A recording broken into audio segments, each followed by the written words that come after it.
Hello, everybody. It's Recotopia, episode 133, and Aaron showing off his basketball cards. Today's big recommend is Moon. My name is Chris Atkinson, joined by the aforementioned Aaron Dicer. Hi-dally-ho, Lunarinos. Lunarinos, there we go. And we'd like to, once again to welcome chat who have come in here to watch us talk about movies on a Tuesday. Aaron, would you like to start us off with our small recommends?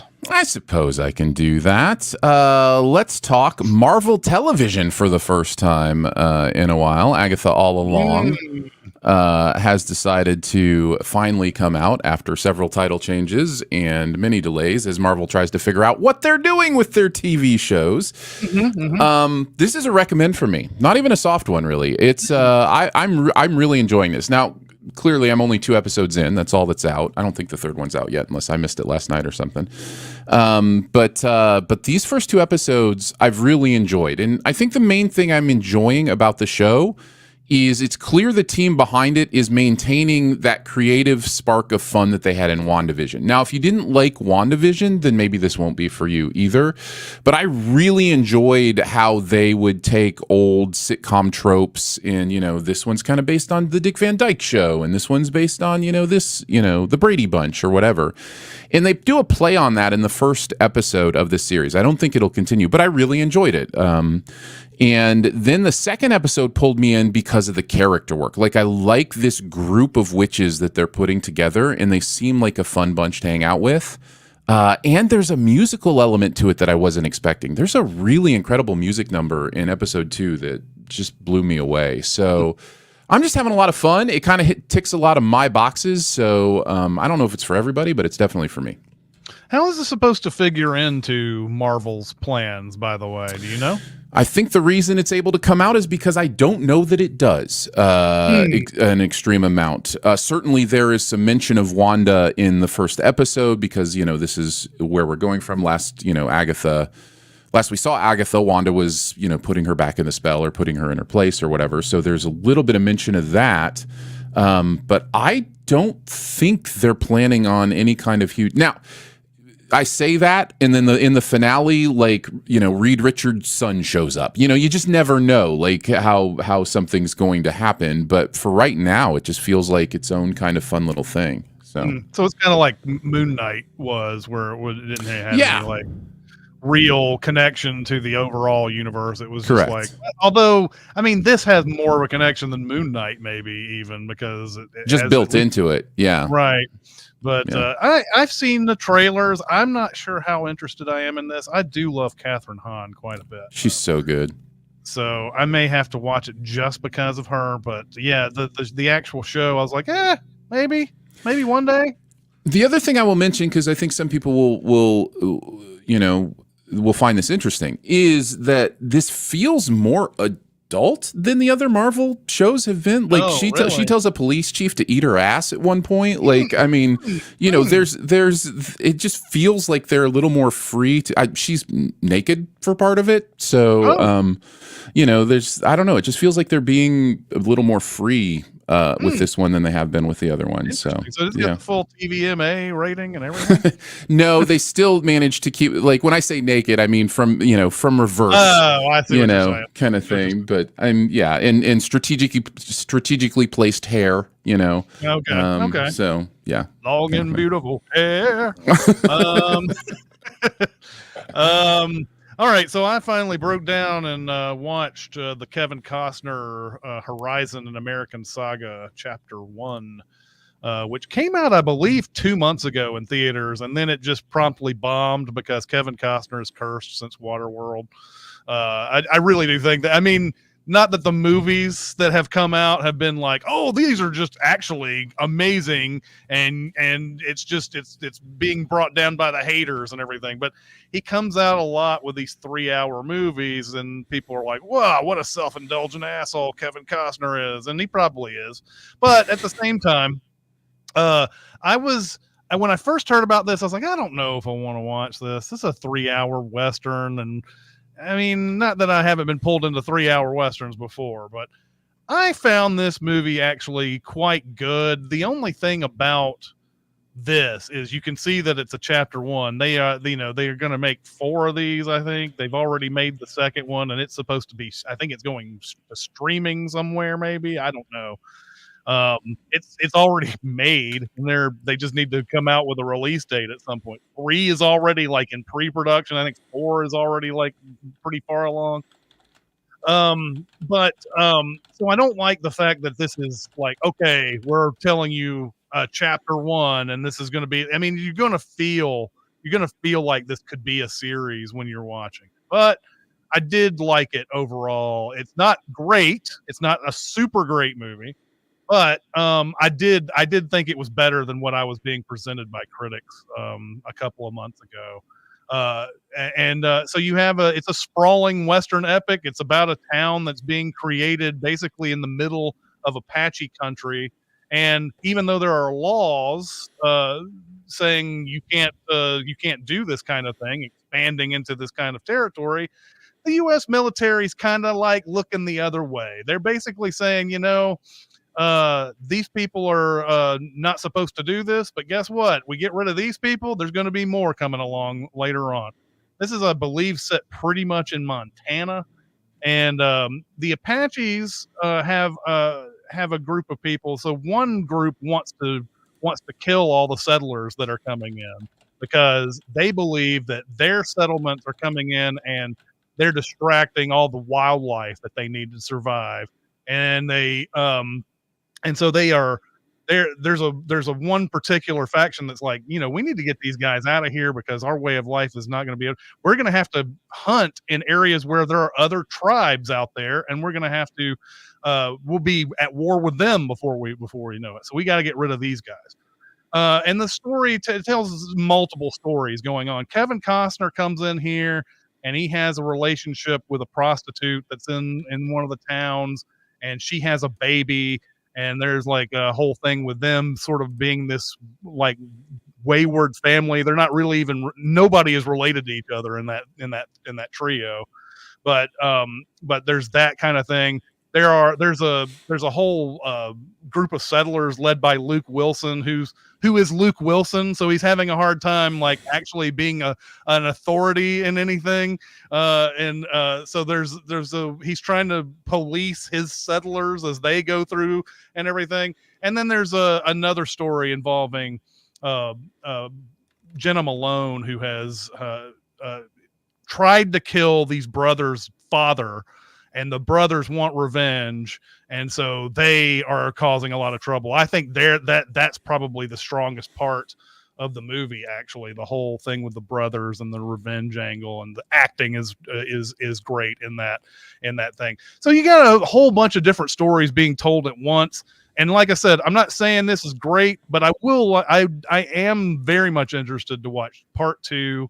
And maybe by the time all 4 of them come out, you'll just see the full picture as Kevin Costner is intending us. But, we'll also have to be sitting through 12 hours of movie probably by that time when it happens. But I did enjoy this. And I don't want to say that I'm not blowing smoke up your ass about this. I actually really did like this. And I think it's worth a shot if you got 3 hours in your day.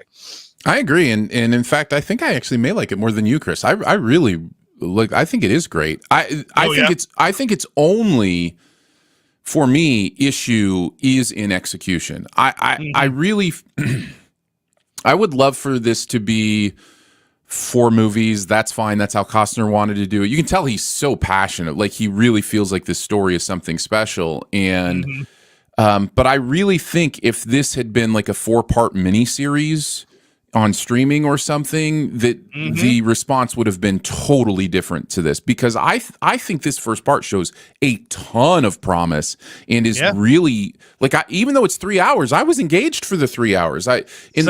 The movie does a really good job at introducing you to these characters, who they are, what their motivations are, why they're all kind of. I have a feeling Horizon, which is the town at the center of this, which I think is Arizona territory, is going to be where everybody kind of coalesces, and we're going to follow that town as it becomes an American town through the years. That's kind of what it feels like to me.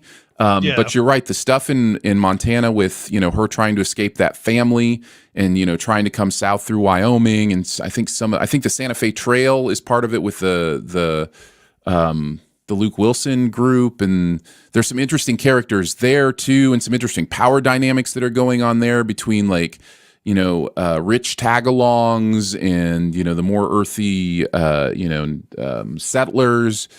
I just think that it touches on so many different things. And that's before we even start about the Native American themes in this and how much care has been taken to really honor the Native American placement in this movie. I don't know. I think this is really good work. And I mean, it wasn't completely ruined for me, but I hated the ending where it was like next time on Horizon. Yeah. That was that was just gross. It was terrible. That made me angry. It almost made me angry enough not to like the movie, but not quite. And especially considering you're a no frame. Thank you. Yes. Yeah. The fact that it's like, here's what happens in chapter 2. Well, it doesn't matter how small the frame is. You're going to be like, okay, anticipating things. Yes, that you didn't. Exactly. Yeah.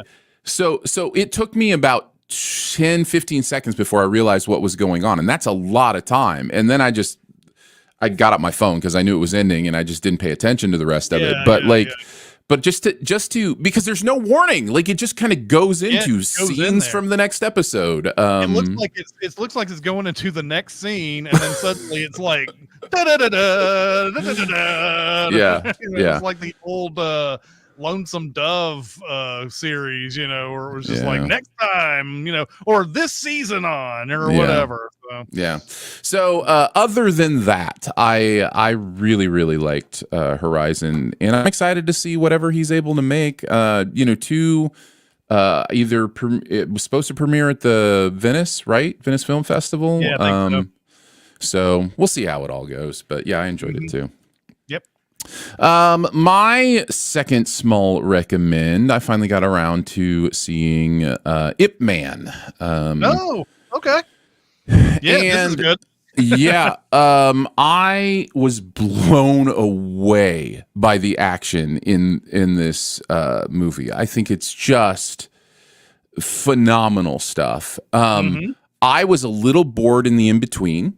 I think the movie wants to be grander than I feel like it accomplishes. I know it's trying to be historically epic as well as, the fight scenes. But the martial arts filmed stuff in this is worth the recommend enough, even if you don't connect to the overall story, which I didn't necessarily connect to that, but yeah, so I wanted to throw it out there and as a recommend because I had a really good time. There's some of the stuff he's doing in the group fights is I've just never seen that kind of stuff before, and I've watched a lot of martial arts stuff, so I was surprised at how surprised I was by what's going on in this. So, the excitement of Donnie Yen is, and I'm acting like I've seen so many Donnie Yen movies, but the excitement for me in this movie is just when he gets into those rapid fire punching episodes and everything that just like wild blow the mind, and so I haven't seen the sequels to these. There's a 2 and a 3, I believe. I don't know if there's any more after that, but this first one was really good, and it fits the action bill quite well. So yeah, I can second that recommend for you as well. What was there was a movie that just came out. I'm forgetting the title. It was long. It was like 3 hours long. Some crazy action with like tigers, and it wasn't Bollywood, but it was like from the same area. What was that movie called? This reminded me of a movie of that, in that like it's trying to do crazy action, incredible things you've never seen before, but also be part of this historical epic story. Yeah, I know what you're talking about. It's one of those that if you didn't ask me point blank what movie right, yeah. But I think you're thinking of that Tony Jaa movie, right? No, I don't think so. I don't know. Yeah, sorry. I You shouldn't. sit here and I shouldn't have brought it up. So apologies. there's a Thank you. bunch of RRR. It's Oh, RRR is what I'm. when I thought at first I was like, no, surely you're not remembering RRR. So Yes. I put that out of my mind. So Yeah. anyway, Yes. um, It was R. Yeah, I couldn't remember R. yes. All right. I'm going to recommend a non-movie for a change and talk about the live show that Steve Martin and Martin Short put on. And I've seen this show twice now. The first time I saw it with Jonathan a couple of years ago. I saw it again this past week at the Grand Ole Opry, and they are still excellent performers on stage. Of course, they're still doing screen stuff with Only Murders, and I think they kind of do this every time there's an Only Murders that season that's to promote, and it's a smart thing to do. They go out and they do this show, and it's really about Steve Martin and Martin Short showing friendship through ripping on each other the entire show. Mhm. It is so fun to watch how they always do they'll always start with they'll start with something that sounds very nice, but then it'll somehow be an underhanded compliment and or a backhanded compliment. And so it's really fun. There's a point in there where Martin Short and Steve Martin sit down on a sofa or something, and Martin Short's like, now Steve and I said that we'll just keep on doing this, and we would always keep doing this as long as we would have fun, and if we weren't having fun, we just walk away. And Steve Martin immediately gets up and walks off the stage and doesn't reappear for the longest time. So there's stuff like that. They go and they talk about their past and talk about stuff that they did together, and Martin Short how he got on the Three Amigos and how the friendship started then. And then there's sections where Martin Short has the stage to himself, and does a sort of biographical type of thing. Steve Martin will then come on with his banjo and his band, and Steve Martin playing a banjo, man, you have to see this at least once. Like, especially if you were like, people our age who like grew up and saw Steve Martin as this funny and this, of course, this wild and crazy guy, blah, blah, blah, all that, to see him up there just hammering a banjo with this band, who the band is awesome too, is just absolutely, absolutely worth it. So if you get a chance, you see them coming to your town, definitely give them a shot. They are still fantastic at their age. They're in their 70s at this point. So very funny. The show that I saw was pretty much the same as the last one. They even joke about that. They said last time we did this show, we went back into our room and we were trying to, let's make this better. And then we totally ignored that and something, that type of thing. So yeah, this is a well worth going to. Is this pretty much the same as the Netflix special that they did? The Steve. Not sure if I've seen the Netflix special. It's called an evening you will forget for the rest of your life. I am almost certain that show is probably very close to that Netflix thing. Then, if you're talking about that, because I can't imagine them doing something completely different on that. Yeah. So.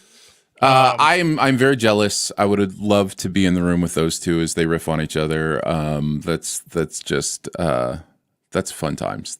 Mm-hmm, that's bucket list kind of stuff for sure. Oh yeah, for sure.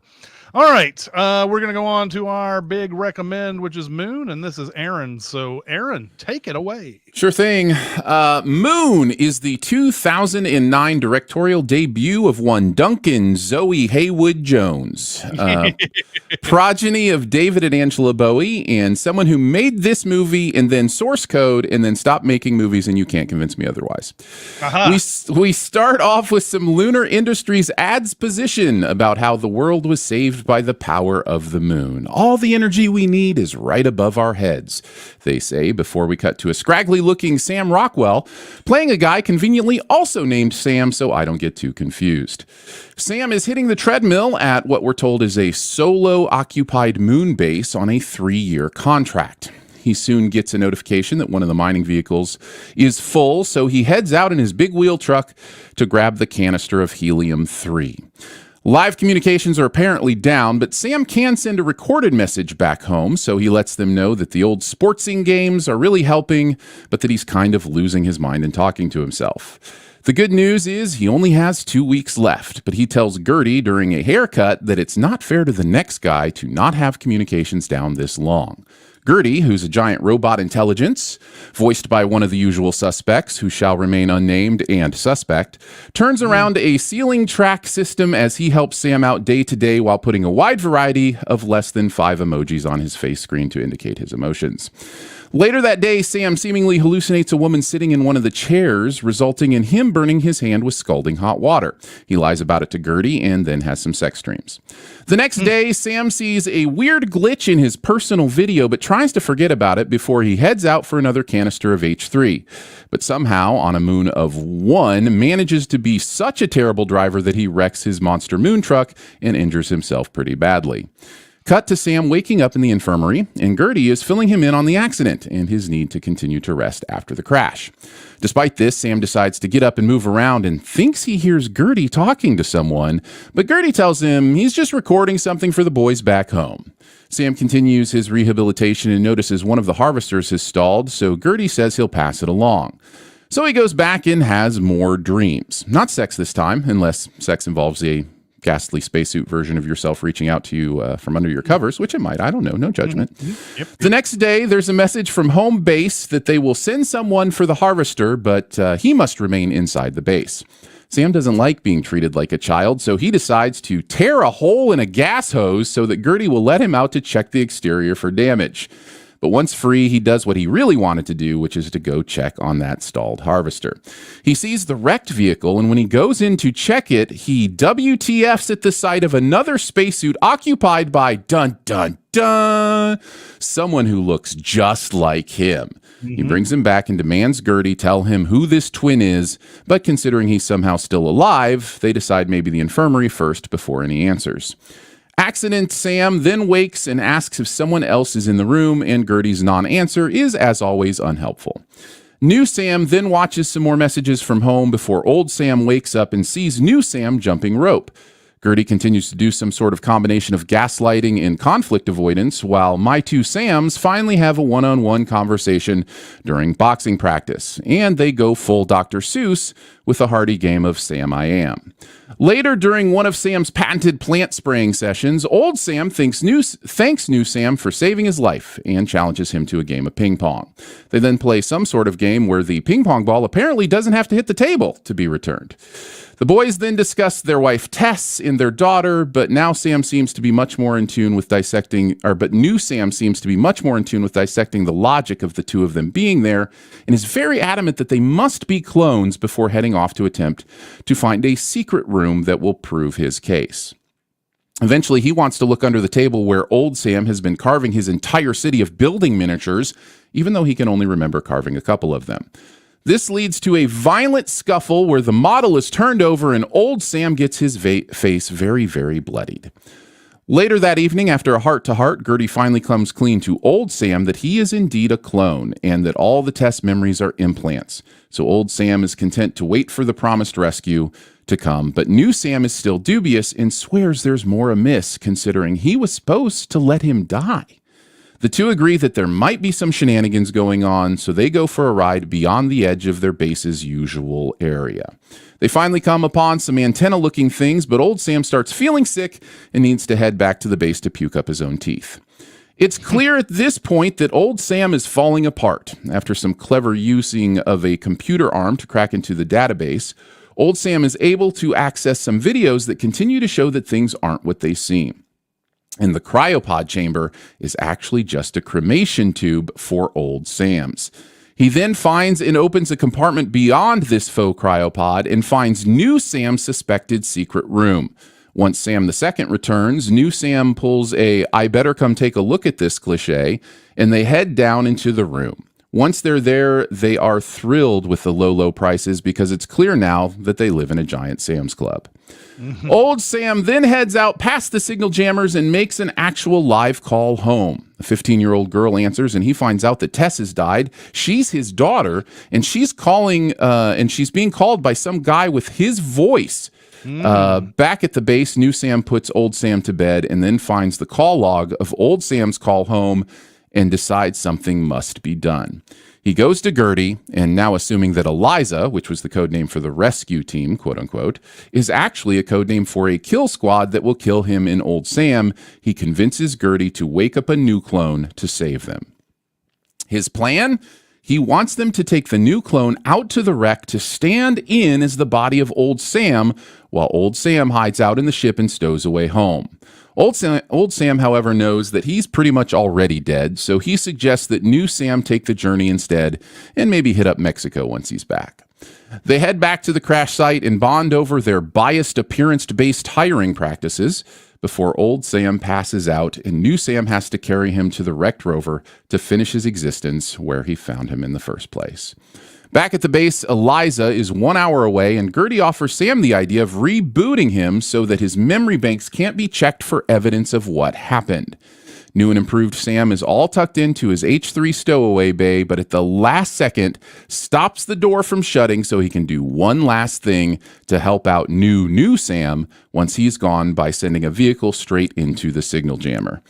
Old Sam survives just long enough to spot the transport vehicle headed home, and some ending voiceover reveals that old New Sam is testifying against the company, and the opposition is blaming him because he's, of course, an illegal immigrant. Will the company prevail, or will this immigrant get the job done? The movie never lets us know, but leaves us thinking about clones' rights and the never-ending rationalization of the moral abdication caused by greed. And that is Moon. Chris, what did you think this time through? I still love this movie 15 years later. I don't remember if I saw this in theaters. I think I did. I think I saw it in theaters at first. But yeah, I really, really enjoyed it, and I enjoy it again on the second roll. I don't know if I have gleaned more into this viewing than I did last time. This movie's fairly simple in messaging and I don't think super deep, or at least when you compare it to all the other clone movies we've seen over the years. But I still think this is a really good and fantastic movie. I think mainly because Sam Rockwell is such perfect casting. If there is anybody who can do a one-man show in a movie, it's going to be Sam Rockwell, and I think he's just absolutely the most perfect casting for this. There's several others who could do this, I think, but like he is like I really, really appreciated the casting here. I love the grunginess of Gertie, the spilt coffee, the grime. Kevin Spacey sort of gives him a slightly more than Hal humanity, but the emojis are a lot of fun to look at too. I think the emojis are really fun because he's mostly smiling and trying to keep on a brave face, all that. But you can see those uncertain emojis and the occasional sad emoji that comes up there. I think really adds a lot of character to the AI in this.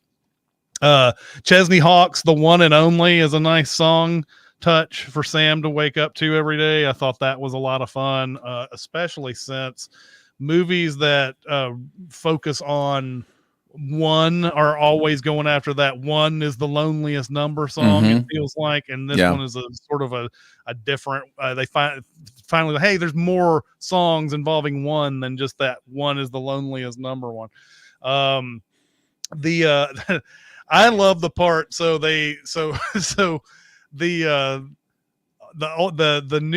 new Sam wakes up and he gleans some information that makes him suspicious, and he goes out eventually and gets the old Sam, and they put him on the table, and I love Sam Rockwell and those sunglasses, looking down at the old Sam, just looking at him with this disgust in his face, like, I can't believe there's another me on this.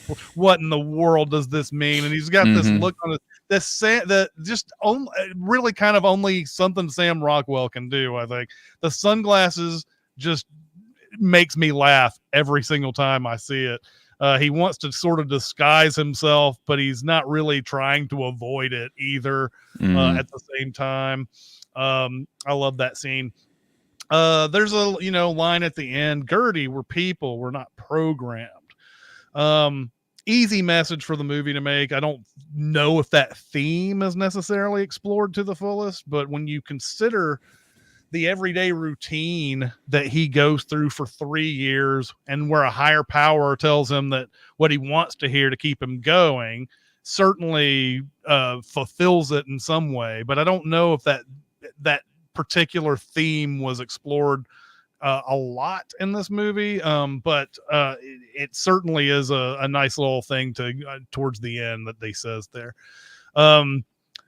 The movie is great about getting both Sams into the frame with no overuse of doubles. I think it's really done well here. In fact, I kind of forgot that Sam Rockwell had to act 2 different parts without himself in the other part of the frame several times. And of course, they have a scene in here where he's playing ping pong, which is a really good one. Of course, it's a CGI ping pong ball, but like still, that's a complex thing that they had to do with that. And there's just several other things. I think there's a point where he gives them a piece of clothing. They had to do all sorts of stuff to try to get that to be right in the frame and everything. So for an independent movie to have the somehow look like way more expensive than it is, I thought it was a really good testament to the talent involved here. And then I think the choice that the new Sam makes near the end is an interesting one, because he wants to put the brand new clone in the harvester so that the team coming in can see a body. And it's clearly the older one who needs to go. He's the guy who needs to be back in that harvester. But it kind of goes to show that you will screw over the people you don't know, even if the choice is between you and you. Basically, you know this clone, you don't know that clone, and I'm going to screw that guy because I don't know, I don't know him from Adam. And this is it's kind of an interesting choice because it's clear what the real choice is. But in the end, the movie sort of makes that decision for him. And I thought that was fun. But anyway, yes, loved this movie. And I don't have much more to say about that. I think you're right. Sam Rockwell is probably the key to this working. So I think he is astonishingly good in this. And I think the subtle way he plays old Sam and new Sam really make it work. I'm never confused about who's who. Even if they're just, now part of this is that old Sam is deteriorating, so there's some physical evidence as well. So that's which also is very smart, way for the movie to distinguish. But he's also he has so much more of that brash arrogance when he's new Sam than old Sam does. And all of this plays into what I really started vibing with this time through the movie, which is, and again, I haven't seen this since it came out 15 years ago or whatever either, which is I'm not sure the movie is is as interested in the clones' rights stuff as it is in having us go, it's not about clones, it's about us. It's about the workforce. It's about the day-to-day jobs, the way that capitalism grinds its workers. Because there's so much here that feels purposefully analogous to just a regular 9-to-5 factory grind out job, in that, like, over the course of 3 years, it chews you up and spits you out. You call home and you don't even recognize how much your children have grown because you don't even see them anymore. Like there are all these kind of moments where it's like a real indictment of the idea of using the workforce as tools instead of so it's almost as if, yes, we're thinking about interesting things like, do clones have rights? Are clones actually people? But we're also going, wait, they're treating us as clones and we are actually people. Like the movie is kind of doing both of those things. And I think the second might be the even more important thematic stuff that the movie is doing. And that was kind of what I was vibing with this time through as I watched it. There's also things like, this is probably a stretch. Gertie is an interesting character in the movie because Gertie is a tool of the company, right? And yet at the end, Gertie makes a choice to help Sam out because Gertie actually truly does care about Sam, or at least is programmed to care about Sam, and somehow the coding allows Gertie to do that. By the way, I may switch gender Gertie because Gertie is a female name in my brain, but I know it's voiced by a male, so apologies if I do.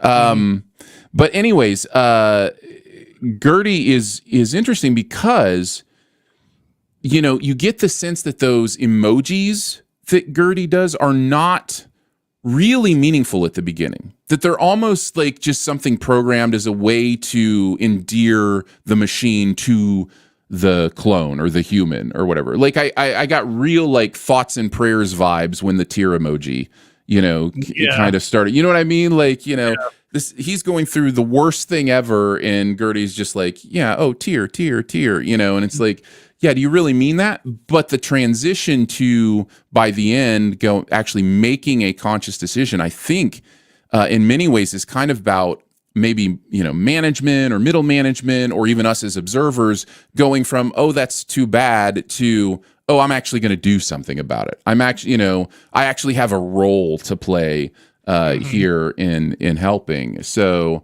that was interesting to me, but might be a little bit of stretch. I don't know that was intended, but it was definitely something I picked up on.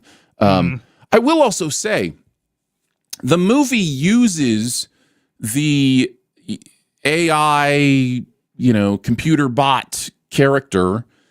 It uses our pop culture understanding of that character's usual impact on a story like this against us. In other words, at least I am expecting Gertie to turn heel. Right? I'm expecting Gertie to be a part of the problem, be a part of the big bad, that everything is gaslighting. There's a lot of gaslighting that happens early on. And that at one point, just when we think Gertie is maybe making a good decision, Gertie's going to pull out a syringe and, knock out Sam or something. You know what I mean? Like, I can't do that, Dave. I can't do that, Sam. Like there's, and so the fact that Gertie actually turns hero and not heel, I think is an interesting choice and one that works well for it's definitely playing on your expectations, because he's so Hal in apparent, like in the way he talks and everything.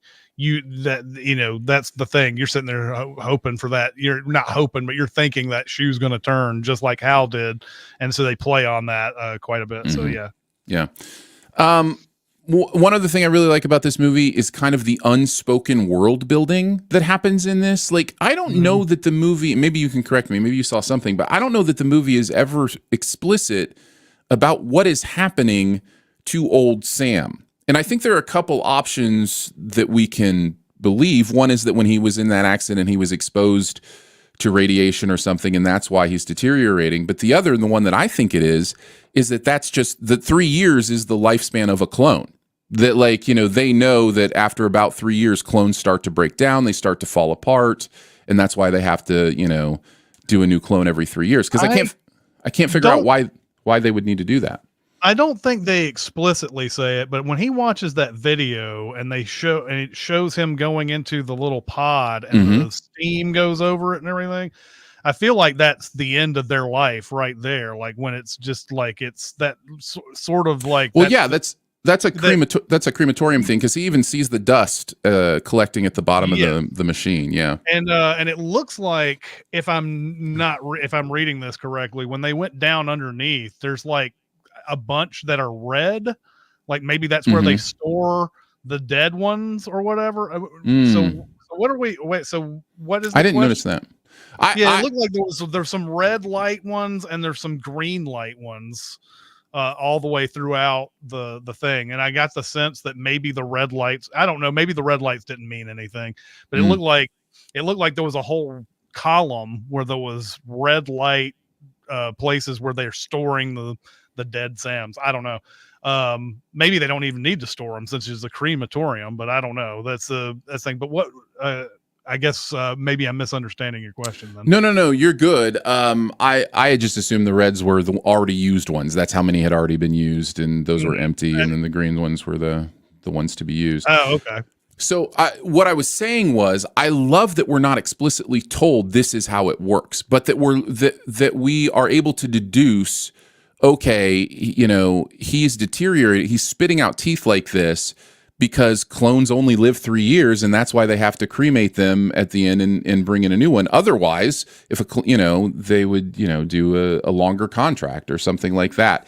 So there's this world building that happens, like even the fact that the daughter's 15 now, and you can kind of extrapolate and go, oh, okay, so they've been up here doing this for 15 years, 14 years, somewhere around that, which means this is probably clone number 5. Somewhere around like the chat was saying, they say 6 at the end. They think he's there. You go. 6. There you go. But although is Sam 6, I can't remember if the Sam 6 is the old new one or the new one. If the new one is 6, then that makes sense. You can't add 3 to him. Correct. Yet. You have to add 3 to only the ones that. So yeah. You can't even add. You can't even add 3 to new Sam because he's brand new too. 1 through 4 is the only ones you can do that. So yeah, there's 12 years total. Yeah, and everything. So yeah, I think the red lights do mean the used ones, like you were saying. Yeah, and they have like just like so many more. This is going to go on for millennia, apparently. Yeah. I like that it doesn't spell everything out. Like they don't have to have exposition where one of the Sams goes like, our lives are apparently only 3 years, and then they cremate us, and then it's a very show don't tell movie, and I really like that. So that was another thing I really enjoyed about it. One thing I picked up that was probably not intentional but made me smile was the very first time they talk about helium-3, they abbreviated on the sign as He-3. And this time I was like, oh, He-3, huh? 3 he's? So that caught my eye. And then this is the first time, again, second time I watched it, that I noticed that the 4 machines that were doing the mining were Matthew, Mark, Luke, and John. So I thought that was funny too. Anyhow, I loved it again. This will remain one of my favorites of all time. I love this movie. So let me ask you this question, since we know that the original Sam is there with his daughter back on Earth, and how do you think that this works? Do you think that the company gives him a flat fee to copy him? Yes. And then they go off and just copy him ad nauseum from then on. Yep. So like they're definitely not paying him any profits for what his work is then. No. I mean, that's not a hard thing to extrapolate because of the way this company is. But that's what I was sitting there wondering, like, what would be the fee? How much would you take for a company to clone you ad nauseum until the end of time? What's the figure before you decide, all right, that's enough for me? Probably wouldn't be too much, right? Because you don't have to work for that money, but it still would have to be enough to be like, I kind of want to be set at the same time. What kind of, that was one thing that I was like, man, I'd love to know what the economics of that would be to sell your likeness. Well, and how many recordings does your family have to do to be, sent out, for that repeating cycle, so how many do you have to record, get in the bank so that they have enough to get through 3 years? It's all interesting stuff for sure. All right, well, it looks like we're ready to do our super secret double feature, and there were a lot in the chat that were really good. I mean, obviously the first thing that came to mind was Oblivion, because the Oblivion has the sort of the same kind of story. then I also thought of movies like Alien, where you have the company that will go to do things at any cost, human life not a big deal to them, that type of thing. 2001 obviously was in the equation. The Martian was in the equation. There's a lot that you can compare with the Martian. Not only the being alone on a interstellar object, but also the Benedict Wong that barely shows up in this movie. But Benedict Wong. There's a little connection between the two movies. Mm-hmm. Well, the thing that just kept going through my head all the way through this is that 3-year lifespan of these clones and the exploitation of what you consider non-human at this point. And even though I don't believe this movie explores this very topic very well, I do think that Blade Runner is a good a super secret double feature for this movie for that very reason. You could call Rutger Hauer's character the protagonist of this movie, because he is a slave and he's sentient, and he's like, look, you're just exploiting us. You're just and you're only giving us I think it's a 4-year lifespan in Blade Runner, and so I thought this is the thing that I think is Blade Runner's biggest flaw, is that it's so much a Harrison Ford movie that it forgets that it's really should have been a Rutger Hauer movie all along. And so, like, I think it gives you the idea that, yeah, these guys are getting exploited, but it doesn't really delve into it. But I think it is a good companion piece to Moon in that regard. So I thought that was that, even though, again, we did the faux recommend, or whatever you want to call it, for Blade Runner a month or so ago. And I still end up not liking it, even after I watched it 3 more times during that podcast. I think ultimately the themes that are involved in those two movies work well together. So there you go. Nice. Yeah, that's a great choice. There are certainly lots of movies that deal with clones and those kind of things, but this one deals with clones and also the same ideas that are going on in Moon too. So yeah, I like this choice a lot. Mm-hmm. Yeah. All right. On to what our homework will be for next week. And I believe this episode will be launching on the 30th. I believe that's how that works. It'll be on Monday. So this episode will be on the 30th. Our next live will be October 1st. And it's time to get into some Halloween type horror and whatever horror movies in general, I do believe. And the one that I came up with here for next week is Frailty from 2001. This is one that definitely deserves another look. I don't think I liked this movie the first time I watched it. I saw it in theaters, and then I watched it again probably 2 or 3 years later. No, 2 or 3 years ago. And I was like, I was wrong about Frailty. Frailty's got it going on. I love this movie. Matthew McConaughey is in this along with Bill Paxton.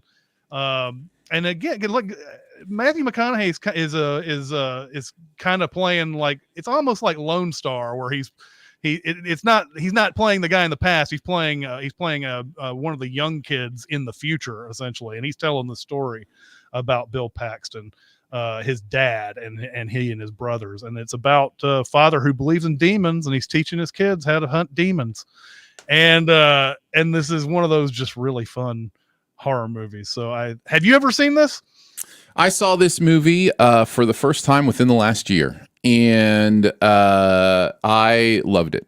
And there are certainly things we will talk about, caveats to that statement when we go over it, but I think the movie does make some choices that kind of saved the movie for me. I think the end of my review was come for the all right, and stay for the game over, man. So yeah, that's my short non-spoiler review. Okay. All right. Well, it'll be interesting to see how you feel about it on the second run through. Then, Yeah. uh, I haven't, like I said, I haven't seen this probably in a few years at this point. So maybe I will have a change of heart. But I figure this is a good start to October. I'm looking to get into some like bangers probably for October as well. So, Yeah. this one will be a good start to all that. All right. I believe we have some time for some questions. Before we get into questions, I wanted to bring up a comment that Nick made in the comments, because I hadn't thought of this, and I wanted to run this by you about the movie about Moon. Nick says, I assume the first time was Sam actually, and then it was clones after, because she said that him going away was good for the relationship. I think that might be right, Chris. I think maybe Sam actually went for the first 3-year contract to help them, like, that they were having trouble and this would be good for them. She got sick or something like that, and then he had to go back, and that's when they started using clones. It also kind of explains why people didn't really, like, it wasn't a big widely known that they were using clones, like that kind of thing. Like maybe they just kind of snuck it in after he came back. Okay, so you think so that theory says, or that hypothesis says, that the real Sam has gone up there. Yes. He's there for a year or so. Wife says I'm sick. Mm-hmm. He gets to leave. They start using the clones immediately. And then yeah, he spends time with his wife as she dies, essentially. Yeah. And so I don't know. It certainly works for me. I mean, there's no reason why that can't be. Maybe there is a reason. They would have had to have built that underground bunker for all those clones. Like, they didn't build that. Like, they had to know clones were going to be involved when they built this station. But maybe your idea is that you make him work for 3 years, and then after that it's all clones. Right. Yeah. Maybe that's the plan. You need, like, it's a real 3-year thing that he's going up there for. Right. There's also the thing they're saying earlier. I don't know if that was a lie or what, but they said they were using memories that they tapped into the original Sam to do those videos. And I don't know if that was just some blowing some smoke up his ass or what. I don't know if that's the case. But that could have been a thing too, where it was just, I don't know that. I mean, but I think both of those hypotheses are valid, that he never went up there. Or that he went up there one time and then had to go back. That either way, it works. But you're right. They totally intended this to be a clone operation because they have a giant facility of clones underneath. So, yeah, I like that. Again, that point by Nick, that he had to have the knowledge of what he was. They don't have to train those new clones to do this job. So, like, he definitely at least went through the training. So, yeah, that kind of makes a lot of sense, actually. Yeah. Nicely played. Yeah. All right. All right. We look like we have time for a question then. Where are we going here? What we're doing? What are some of the best movie scenes where you could easily say nothing actually happens during the scene? Immediately, I thought of the Everything Everywhere All at Once rock scene. Yeah. You could say nothing happens during that scene, that it's just a couple rocks with some text on screen. It is possibly the most happening in the entire movie during that scene. Like, it is the realization of the movie's thesis and understanding of what's going on. That scene is so powerful, so meaningful, and it's just a couple of rocks on a ledge. So that was the first thing that came to mind with this question for me. Yeah, absolutely. Have you ever seen the movie Audition? Is it a fairly recent one? Is it about violent, came out in 2001, I believe. Oh, maybe not. It's Takashi Miike's movie. I don't think so. But yeah, it's a horror movie. But there's a scene in Audition where a man is sitting there debating on whether to call this apartment. And he finally does. He finally calls the apartment, and there is just this solitary woman sitting in the apartment, crouched down, her hair just all the way down, and she's in this one position. the entire time. And when the phone rings, you see this devilish, evil smile come up on her face, and that's it. There's nothing really happens in that scene, but everything is happening in that scene. It's kind of like the thing that you're describing, because that rock scene is so emotionally resonant in that movie. So, looking over at the chat, let's see more talk about Moon. You know what? Now that the chat has gotten into talking about Moon, maybe this movie is more complex than I thought it was. I mean, there's so many like little different ways to look at certain things on that movie now that I'm like, maybe it is a little bit deeper than I thought. Nick says every scene in Batman v Superman, nothing actually happens in any of the scenes where two people are in the same room talking at each other, just empty platitudes. Yeah, but are those the best scenes? I wouldn't call those the best scenes, but yeah, they might be the best scenes. Maybe. There's, if you want to give a superlative to that movie, sure. Nolan says the end of The Descendants, where the family is just eating ice cream and watching a nature documentary. Yes, that's a great one. That's a great one. Jets Met says Dark Knight, when Joker is telling a story about his dad being a drinker. Yeah, you know, that's absolutely correct. I mean, he's just telling some BS story there. You know, like none of the, we don't know what any of those, if any of those are true.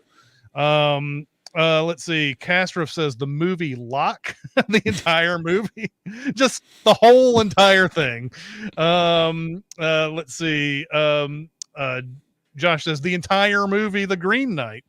Let's see. And then Castro says, ooh, the shawarma scene in the Avengers. Yeah, there's definitely nothing going on there, man. I tell you what, that was the cue for everybody. Like, they did not need to wait around till the end of the event of any Marvel movie.